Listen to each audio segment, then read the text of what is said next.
नमस्कार, मैं हूं मनोज वर्मा और आप देख रहे हैं अटेंशन। और अटेंशन में आज बात करेंगे मौलाना से प्रेम सियासी गेम। जी हाँ, मौलाना नाम को लिखने और पढ़ने को लेकर प्रदेश में सियासी बहस छिड़ी हुई है और इसी बहस के बीच दिग्विजय सिंह ने कहा कि उन्हें मौलाना लिखने से ऐतराज नहीं है। अब उनके इस बयान पर बीजेपी उन्हें घेर रही है।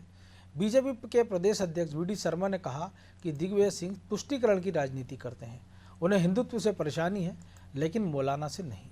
ऐसे में अब सवाल ये है कि क्या बीजेपी को घेरने के चक्कर में दिग्विजय सिंह खुद निशाने पर आ गए हैं और दिग्विजय के मौलाना प्रेम को बीजेपी कहां तक बनाएगी। आज चर्चा इन्हीं सवालों के आसपास करेंगे, लेकिन पहले रिपोर्ट देखिए।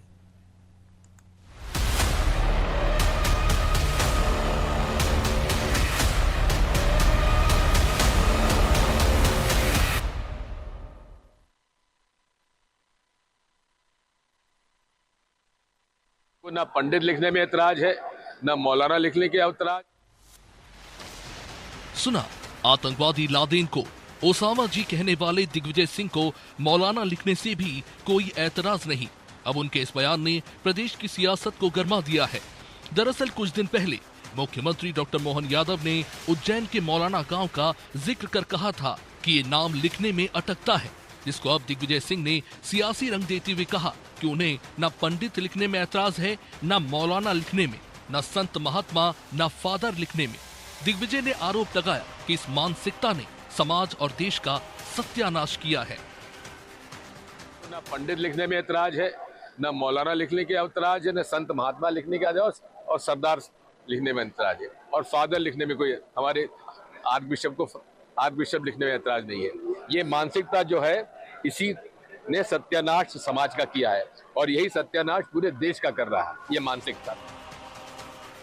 अब दिग्विजय ने जैसे ही ये कहा कि उन्हें मौलाना लिखने में ऐतराज नहीं, तो बीजेपी ने उन्हें घेरने में देरी नहीं की। बीजेपी प्रदेश अध्यक्ष वी डी शर्मा ने कहा कि उन्हें मौलाना लिखने पर गर्व है तो वो लिखें। उन्होंने आरोप लगाया कि दिग्विजय सिंह वोट बैंक के लिए तुष्टीकरण की राजनीति करते हैं। देश का सत्यानाश किस मानसिकता ने किया है ये समाज जानता है। दिग्विजय सिंह को अगर ये गर्व है कि वो मौलाना लिखने में अपने आप को गर्वित महसूस करते हैं तो लिखें, क्योंकि आपके खून में भी जिस प्रकार के भाव दिखाई देते हैं, तो अंग्रेजों के फूट डालो, राज करो की नीति दिखाई देती है, तुष्टीकरण के लिए आप मौलाना को अडॉप्ट करते हैं, पोस्ट वोट बैंक की पॉलिटिक्स के लिए। तो दिग्विजय सिंह का मूल कैरेक्टर ही ये है, वो कभी मौलाना की आलोचना नहीं करते लेकिन हिंदुत्व की आलोचना करते हैं। कुल मिलाकर मौलाना नाम को लिखने को लेकर शुरू हुई ये बयानबाजी तुष्टीकरण और ध्रुवीकरण की राजनीति के बीच आकर अटक गई है। बीजेपी जहां इसके जरिए अपने हिंदुत्व के एजेंडे को साथ रही है, तो कांग्रेस की कोशिश बीजेपी को मुस्लिम विरोधी साबित करने की है। खैर, मौलाना के नाम को लेकर छिड़ी ये महाजंग प्रदेश के सियासी पारे को कितना चढ़ाती है, ये देखना होगा। ब्यूरो रिपोर्ट, अनादि टीवी।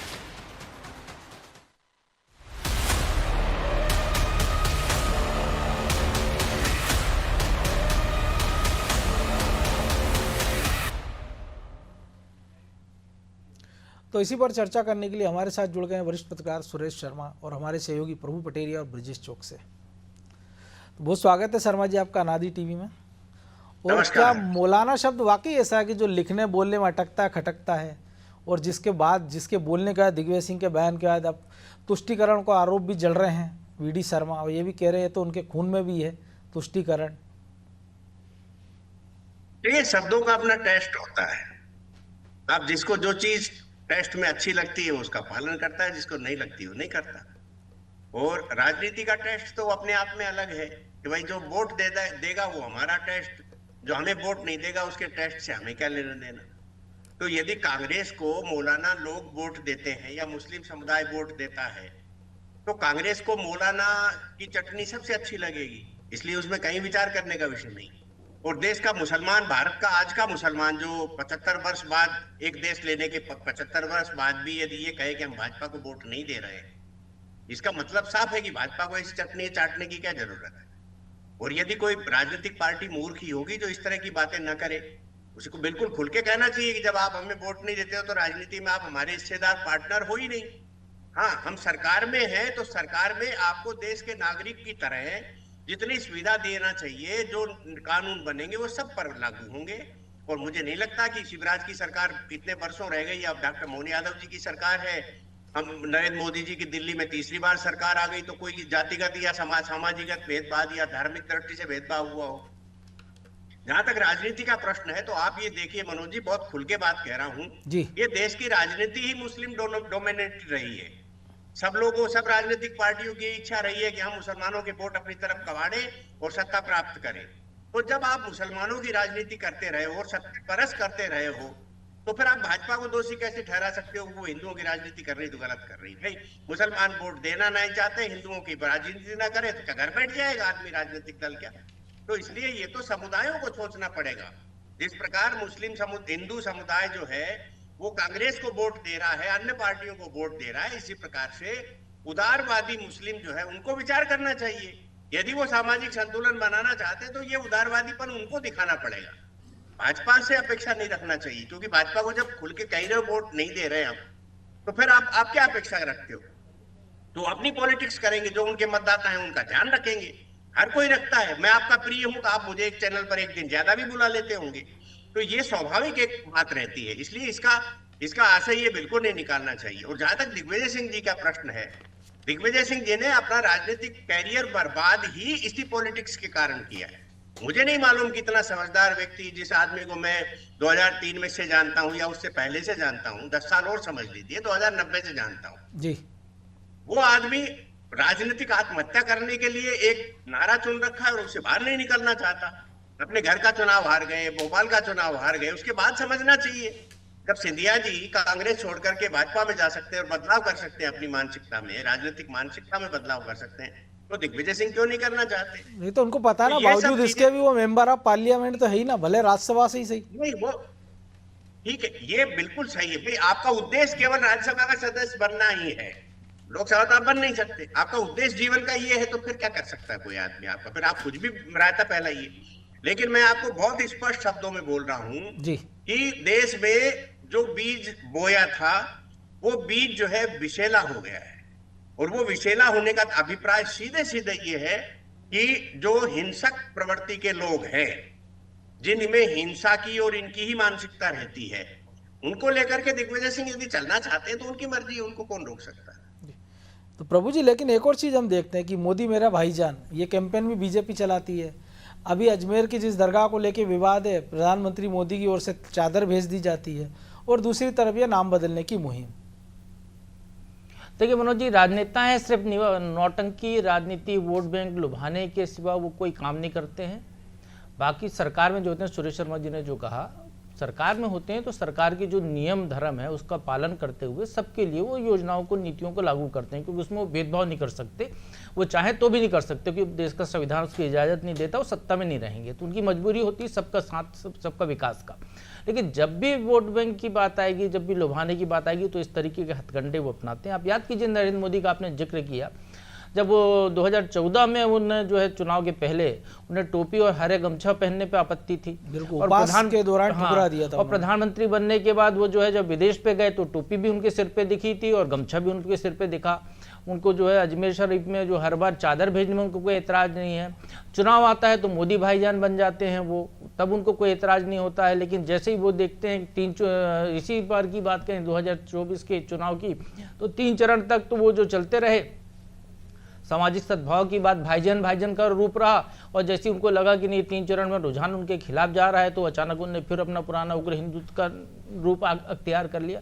तो ये तो हर नेता की फितरत होती है। दिग्विजय सिंह जी जो बोल रहे हैं वो उनकी फितरत है, उनका वोट बैंक को संतुष्ट कर रहे हैं। जो वर्ग उनको वोट देता है, जिस वर्ग को, जो हिंदुओं में भी जो सेकुलर टाइप के लोग हैं, उसको भी वो संतुष्ट कर रहे हैं। तो ये नेताओं का अपना काम होता है, वो अपना काम करते रहते हैं। सत्ताधारी या सत्ता में आने वाले लोग या सत्ता की चाह रखने वाले लोग हमेशा वही काम करते हैं जिससे कहीं ना कहीं लोग उनकी बातों से प्रभावित हों, वोट बैंक उनकी तरफ आए जी। लेकिन जो बड़ा मौजूद सवाल है मनोज जी, मौलाना शब्द पे आपत्ति अब क्यों? बिल्कुल यही बात है। कांग्रेस राज में नहीं हुई इतने साल तक, मध्य प्रदेश बना देश आज़ाद होने के बाद, और ये कोई ऐसा तो नहीं कि अभी अभी कोई गांव बस गया होगा।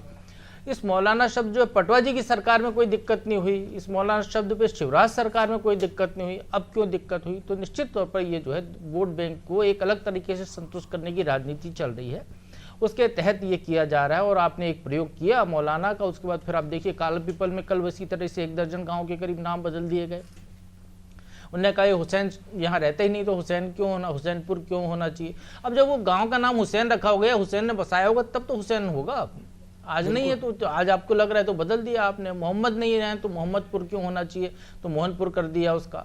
तो इस तरीके से जो है ये सनातन काल से चली आ रही परंपरा। इस देश में जब भी विदेशी आक्रांता आए, उनको अपना प्रभाव जमाना था, अपना प्रभुत्व दिखाना था, तो उन्होंने सबसे पहला काम यही किया। धर्म परिवर्तन के साथ जगहों के नाम बदलने शुरू किए। अकबर ने भी प्रयागराज का नाम बदल के इलाहाबाद रख दिया था। औरंगजेब ने जो है इधर नाम बदल दिया, महाराष्ट्र में जाकर जो ज्योतिर्लिंग के पास औरंगाबाद कर दिया, कहीं दौलताबाद कर दिया। हर व्यक्ति ने अपने अपने हिसाब से नामों को बदला है, जो भी सत्ता में रहा है।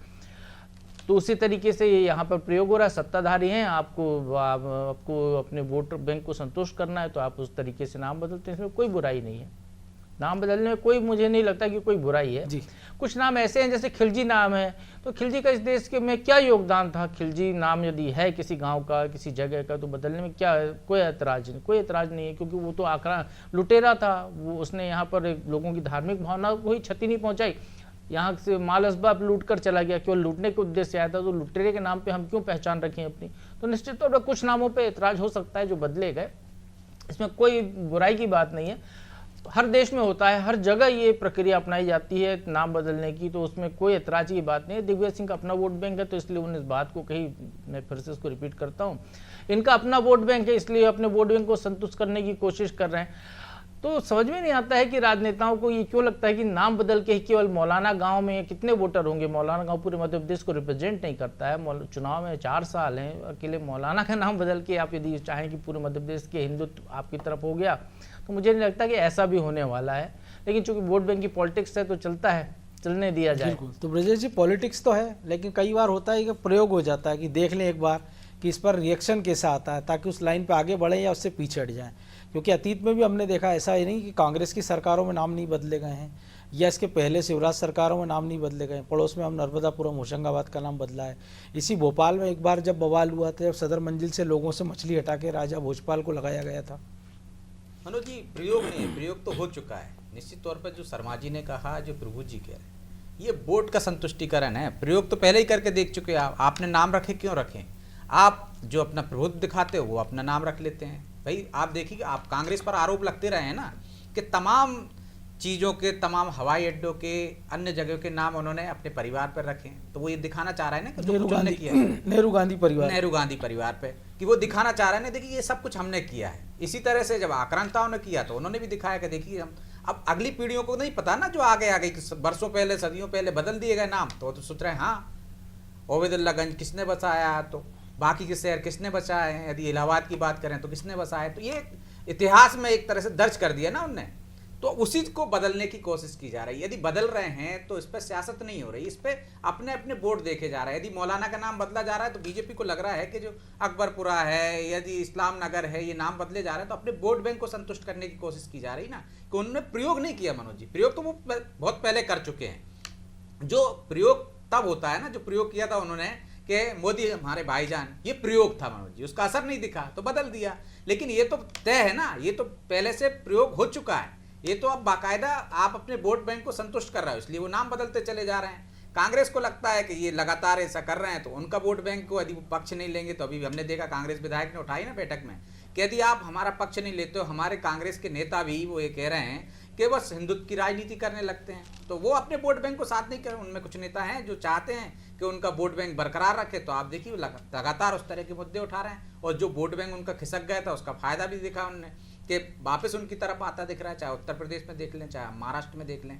तो अपने अपने वोट बैंक को साथ नहीं किए, तो प्रयोग दोनों कर चुके हैं और वो प्रयोग को आगे बढ़ा रहे हैं। सिर्फ उनका मकसद है कि जो वोट है, उनका वोट बैंक है, वो उनके पाले में रहे, चाहे वो आदिवासी हो, चाहे दलित हो। उसी तरह के मुद्दे उठाते हैं ना सियासत में, अपने वोट बैंक को साधने के लिए। जब जब चुनाव आते हैं, इस तरह के काम होते हैं, तो ये प्रयोग हो चुका है, सफल रहा है, इसलिए उसको आगे बढ़ा रहे हैं। यदि असफल होता तो पहले से जो 2-4 नाम बदले थे, इसके बाद बदलना बंद कर देते। लेकिन लगातार बदल रहे हैं क्योंकि आप अपने मुद्दे पर अड़े हैं और मुद्दे को बरकरार रखना चाहते हैं उसमें पैंट बनाया जा रखते रहना चाहते हैं कि पैंट बनी रहे आपकी, इसलिए बीच बीच में नाम बदलते जाते हैं कि चर्चा में रहें और लोगों को लगे कि आप किस विचारधारा से किन वोट बैंक को साधने की कोशिश कर रहे हैं। तो शर्मा जी, विचारधारा की बात है तो विचारधारा तो कहीं दिख नहीं रही, फिलहाल वोट बैंक की राजनीति है। लेकिन सवाल ये है कि क्या केवल दिग्विजय सिंह पूरी कांग्रेस को रिप्रेजेंट करते हैं, क्योंकि पूरी कांग्रेस में कहीं से अभी आवाज़ नहीं निकली इस प्रकार की। और जो दूसरा है कि दिग्विजय सिंह को भी पता है कि जब पूरी कांग्रेस से दूसरी धारा में जाती है तो दिग्विजय सिंह एक नई धारा लेके प्रकट हो जाते हैं, वो पूरा मामला घूमकर उन पर आ जाता है। मुझे लगता है दिग्विजय सिंह जी भाजपा को फायदा पहुंचाने वाले वो सारे काम करते हैं जो उनको करना चाहिए, तो ये तो स्पष्ट है, इसमें तो कुछ बचता नहीं। कांग्रेस को जो इस समय एक पक्ष की जरूरत है कि भाई हिंदू समाज भी कांग्रेस को वोट देना चालू करे, संख्या बढ़े, जो निरंतर घट रही है, तो वो दिग्विजय सिंह कर नहीं रहे, वो तो उनको और उत्तेजित कर रहे हैं। तो जैसा आपने इसके पहले जिक्र किया था कि आप लगभग 30 साल से दिग्विजय सिंह को जानते हैं, तो फिर बहुत कुछ ऐसा जानते होंगे कि वो बीजेपी की मदद इस तरह से क्यों करते हैं या क्यों करना चाह रहे हैं। नहीं, मैंने तो पिछली बार आपको आपके चैनल पर बोल चुका हूं मैं कि उनका बेटा जो है यदि मान लो बाबा के बागेश्वर महाराज के यात्रा में शामिल हो रहे हैं तो इसका मतलब क्या है। मैंने आपके ही चैनल पर बोला था कि कमलनाथ जी प्रयास करेंगे भाजपा में आने का, प्रभु जी को याद होगा, उस समय बोला था वो चीफ मिनिस्टर से हटे, झंडा लग गया था भाई साहब, वो झंडा लग गया था, वो आने नहीं दिया, बीजेपी वालों ने कुछ गड़बड़ कर दी, नहीं दिया, वो तो डंडा लेके कुछ लोग विरोध में खड़े हो गए ना। नहीं तो कितना ही जतन कर लेंगे को आने देंगे बीजेपी वाले। प्रभु जी आपको याद होगा एक तर्क दिया गया कि कमलनाथ जी सिख दंगों में नामित है, इन पर आरोप है, नामित है नहीं मालूम मुझे, आरोप है इन पर, उसका बोले हमें दिल्ली और पंजाब के चुनाव में नुकसान होगा इसलिए उनको रोक दिया गया, नहीं तो ले लिए गए थे, बचा क्या था। दिग्विजय सिंह जी को मालूम है कि राहुल गांधी के नेतृत्व में कांग्रेस का कोई भविष्य नहीं है, क्योंकि जो आदमी ऊपर से थोड़ा सा पैदल चले उस आदमी की राजनीति करने की स्थिति तो रहती नहीं है। तो इसलिए दिग्विजय सिंह जी ये सोच रहे हैं कि भाजपा को जितना फायदा पहुंचाया जाए, मैं तो बुजुर्ग हो गया और मेरा बेटा जो है वो आने वाले समय में भाजपा का एमएलए हो जाएगा। तो ये मानसिकता है, एक तो बहुत स्पष्ट है। दूसरा मैं एक बात कहना चाह रहा था जो अभी चर्चा चली विचारधारा वाली, ये मीडिया की भी एक मानसिकता है और राजनीतिक दलों की भी ये मानसिकता है और हमारे पाठकों की भी ये मानसिकता है कि हमने आजादी के बाद से इस देश में हिंदू समाज राष्ट्रवाद को देखा ही नहीं है। तो हमें राष्ट्रवाद की कोई बात करता है तो एकदम से हम उसमें चौकन्ना हो जाते हैं। 10 बरस के कार्यकाल में, मोदी के कार्यकाल के बाद राष्ट्रवाद की चर्चाएं प्रारंभ हुई है और उन चर्चाओं का मीनिंग समझने लग गए। तो जो चीज हमें मुस्लिम समुदाय पर टिप्पणी करने पर बिल्कुल फील नहीं होती थी या मुस्लिम समुदाय पलट करके टिप्पणी कर देता था तो फील नहीं होती थी, आज आने वाले 5 बरस में हमको ये फील नहीं होगा कि राष्ट्रवाद जो है वो भी कोई काम कर रहा है। राष्ट्रवाद एक विचारधारा जब संघ लेकर भाजपा लेकर के चल रही है तो उसका वो। आप एक चीज देखिए, आज संविधान मोदी बदलेगा ऐसी अवधारणा क्रिएट करके और उत्तर प्रदेश में जो है बहुमत नहीं आने दिया जाता, लेकिन दूसरी तरफ शाही इमाम, प्रभु जी याद करिए, शाही इमाम जो है वो शाहबानो मामले में सभा करके, यानी जो उनकी शुक्रवार की जुम्मे वाली सभा होती है उनकी, उस तकरीर में कहता है कि मैं भारत के संविधान को जूती की नोक पर रखता हूं और उसके बाद राजीव गांधी जो है उस कानून को संशोधित करके शाहबानो मामले में संविधान संशोधन कर देते हैं। तो ये बताइए कि संविधान का अपमान किसने किया? जूती की नोक पर रखने वाले के दबाव में आने वाले ने किया या आज तक जो कोई बदलाव नहीं किया उसने बदलाव किया? 4 बार अम्बेडकर बोल दिया, 8 बार अम्बेडकर बोल दिया तो अम्बेडकर साहब का अपमान हो जाएगा क्या? पर लेकिन जूती की नोक पर रखने वाले संविधान को, उसके चरण चूमने वाले ये कहे कि संविधान का अपमान हो रहा, ये मानसिकता लोगों को समझ में आने लगी है। और ये एक आइडियोलॉजी है जिस आइडियोलॉजी ने इस देश को अपनी धारा में बहाया था। आज एक नई आइडियोलॉजी की 15 साल से 11 साल से सरकार है, जिसको 4 साल का और 5 साल का समय है, तो वो अपनी आइडियोलॉजी के हिसाब से संविधान को भी दिशा देगी, वो अपनी आइडियोलॉजी के हिसाब से गाँव के नाम भी बदलेगी, वो अपनी आइडियोलॉजी के हिसाब से नीतियां भी बनाएगी, एजुकेशन की हो, चाहे पर्यटन की हो, चाहे कोई और हो। अब क्या कभी कल्पना कर सकते थे कि कांग्रेस के राज में महाकाल लोक बनेगा या कॉरिडोर बनेगा काशी विश्वनाथ जैसा? संभव नहीं, लेकिन जब वो मूर्तियां टूटी थी तो कांग्रेस को क्रेडिट दे दिया था मंत्रियों ने, तत्कालीन ने कहा था कि ये तो कांग्रेस के समय का हुआ है। कमलनाथ का प्रपोजल था ऐसा, भूपेंद्र सिंह ने प्रेस कॉन्फ्रेंस की थी, बाकायदा कागज दिए थे इसके।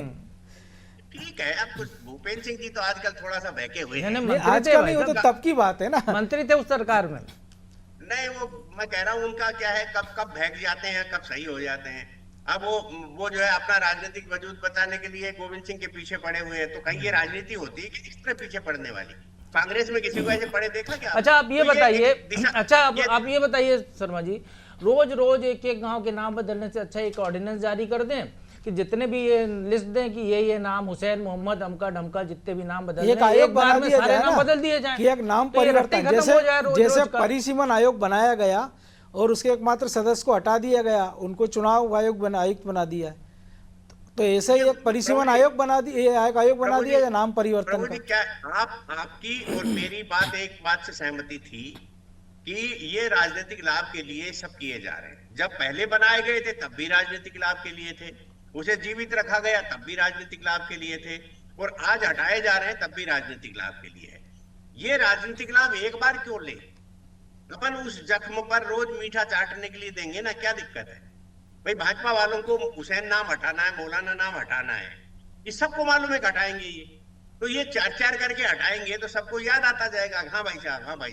राजनीति का सामान्य फंडा ये है कि कुछ करो या मत करो, लेकिन बोलते पता रहो। चलना चाहिए कि आप कुछ करना चाहते हो। तो बिल्कुल। ये एक सीधी सी बात है, तो वो तो करेंगे ही, ऐसे ही तो करेंगे। लेकिन तो प्रभु मुझे जी नहीं एक और लगता कि दिलचस्प चीज आगे है से कि आगे। जिस उज्जैन के बगल महिदपुर से कार्यक्रम शुरू हुआ नाम बदलने का, मौलाना और तमाम सारे नाम, उसी उज्जैन से खबर आती है कि अल्पसंख्यकों को 250 मकान हटाए गए महाकाल लोक के विस्तार के लिए।